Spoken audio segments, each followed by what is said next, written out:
വീസലം എന്ന് നിങ്ങൾ കേട്ടിട്ടില്ലേ? എന്നാൽ അതിന്റെ യഥാർത്ഥ പ്ലേസിലാണ് നമ്മൾ ഇപ്പോൾ ഉള്ളത്. വീസലമിന്റെ അയൽവാസികളെ ഓർത്തിട്ടാണോ നിങ്ങൾ കണ്ണുനീരും രക്തവുമായി കൂട്ടിക്കലർത്തിയത് എന്ന് ചോദിക്കുന്നു. ആ വീസലമിലാണ് ഈ കാണുന്ന പാറക്കെട്ടുകൾ. ഇവിടെയാണ്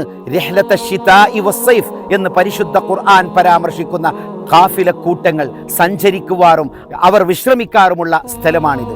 അതെ, ഇമാം മുഹമ്മദുൽ ബൂസിരി തങ്ങളുടെ കാലഘട്ടത്തിൽ മദീന റൂട്ടിലേക്കുള്ള ഏറ്റവും വലിയ ഒരു ജംഗ്ഷൻ ആയിരുന്നു ഇത്. ഇതുപോലെ കാളിമ ജിദ്ദക്കടുത്താണ്, അതുപോലെ ഇളം മദീനക്ക് തൊട്ടടുത്തുള്ള മറ്റൊരു പ്രദേശമാണ്. മാത്രമല്ല ബത്നു റൈ കഴിഞ്ഞ ശേഷം പ്രവാചകർ സല്ലല്ലാഹു അലൈഹി വസല്ലമ തങ്ങളുടെ ഹിജ്റ യാത്രാവേളയിൽ ഈ വീസലമിലൂടെയാണ് പാസ് ചെയ്തത്. അതെ, ആ ഖസ്വ ഒട്ടകത്തെ സിദ്ദീഖുൽ അക്ബർ തങ്ങളെ, കൂടെയുള്ള അബ്ദുല്ലാഹിബ്നു ഉറൈഖത്തിനെ, കൂടെയുള്ള ആമിർ ബിൻ ഫുഹൈറയെ നാം ആലോചിക്കുക. അവർ നടന്നുപോയ വഴിത്താരകളിൽ